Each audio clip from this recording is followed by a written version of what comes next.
আজি ৮ মাৰ্চ সমগ্ৰ বিশ্বজুৰি পালন হৈছে আন্তৰ্জাতিক নাৰী দিৱস। বাক্সা জিলাৰ বৰমাৰ খাৰুৱাতো ইণ্টিগ্ৰেটেড টেক্সটাইল পাৰ্কত অনুষ্ঠিত হয় আন্তৰ্জাতিক নাৰী দিৱসৰ কাৰ্যসূচী। বাক্সাৰ বৰমাৰ খাৰুৱাত দিনজোৰা কাৰ্যসূচীৰে পালন কৰা হয় আন্তৰ্জাতিক নাৰী দিৱস। প্ৰতিদিনে ২ শতাধিক মহিলাই তাঁতশালৰ জৰিয়তে এই ইণ্টিগ্ৰেটেড টেক্সটাইল পাৰ্কত স্বাৱলম্বিতাৰ নিদৰ্শন দেখুৱাবলৈ সক্ষম হৈছে। আজিৰ আন্তৰ্জাতিক নাৰী দিৱসৰ কাৰ্যসূচীত উপস্থিত থাকে বিটিচি চৰকাৰৰ কাৰ্যবাহী সদস্য ৰাকেশ ব্ৰহ্ম, হস্ততাঁত বস্ত্ৰশিল্পৰ EM ধনঞ্জয় বসুমতাৰীৰ লগতে বিভাগৰ ভালেসংখ্যক বিষয়া কৰ্মচাৰীৰ লগতে বয়ন শিল্পৰ লগত জড়িত ২ শতাধিক মহিলা। মহিলাসকলৰ কাৰণে অসম চৰকাৰে আৰু BTR চৰকাৰে ভাল পদক্ষেপ গ্ৰহণ কৰিছে। অনাগত দিনত এনেদৰে কাম কৰি যাব বুলি মন্তব্য EM ধনঞ্জয় বসুমতাৰীৰ। দিনজোৰা কাৰ্যসূচীৰে পালন কৰা নাৰী দিৱসৰ লগত সংগতি ৰাখি BTRৰ উদ্যমী মহিলাক জনোৱা হয় সম্বৰ্ধনা।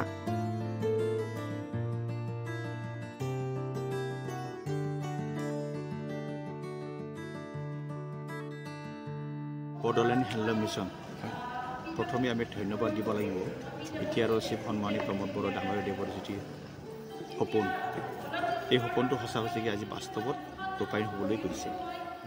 আমাৰ BTC অঞ্চলত টোটেল 49টা হেণ্ডলুম ক্লাষ্টাৰ আছে। এই 49টা হেণ্ডলুম ক্লাষ্টাৰৰ লগত আজি আন্তৰ্জাতিক নাৰী দিৱসৰ লগত সংগতি ৰাখি পেলাই আমি এটা এৱাৰনেছ প্ৰগ্ৰাম কৰি আছোঁ। আজি দিনটোত কি ছিষ্টেমেৰে আমি বিজনেছটো আগবঢ়াই লৈ যাব লাগে আৰু আমি অৰ্থনৈতিকভাৱে কেনেকৈ স্বাৱলম্বী হ'ব লাগে, ইয়াত আমাৰ আলোচনা হৈছে। আৰু ইয়াত আমাৰ এপইণ্টেড স্পীকাৰ আছে, ডিজাইনাৰ আছে, আৰু তেওঁলোকে মানে এণ্টাৰপ্ৰিনিয়াৰ্ছ দামী এণ্টাৰপ্ৰিনিয়াৰ্ছবিলাকক ইয়াত পাতি পেলাই আমি এটা এৱাৰনেছ প্ৰগ্ৰাম দিছোঁ, যাতে আমাৰ যিটো বডোলেণ্ড হেণ্ডলুম মিছনৰ যিবোৰ মানে ক্লাষ্টাৰ আছে, এই ক্লাষ্টাৰটো যাতে বাস্তৱত ৰূপায়ণ হয়, সেইকাৰণে আমি ইয়াত চেমিনাৰ পতা হৈছে। যথেষ্ট সংখ্যক মহিলা আৰু নতুন সম্ভাৱনা আছে। আজিৰ দিনটোত মই গৌৰৱ অনুভৱ কৰিছোঁ, যিহেতু বিগত দিনবোৰত যেনেকুৱা ধৰণে আজি মানুহে ওলাই আহিছে, ঠিক তেনেকুৱা ধৰণে বিগত দিনবোৰত নাছিলে।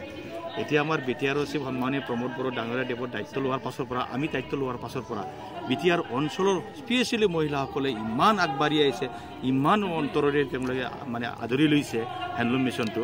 বহুত বহুত ধন্যবাদ। নতুন কিবা মিছন আৰু বেলেগ মিছন নহয়, আমি এইটো মিছনটো একেবাৰে মাৰ্কেট লিংক কৰাৰ কাৰণে আমি ব্যৱস্থা কৰি আছোঁ। সেইদিনা আছাম এডভান্টেজত আমি ভাল এটা ছাকচেছ হৈছে আৰু বাহিৰতো আমি লৈ যোৱাৰ কাৰণে ব্যৱস্থা কৰি আছোঁ।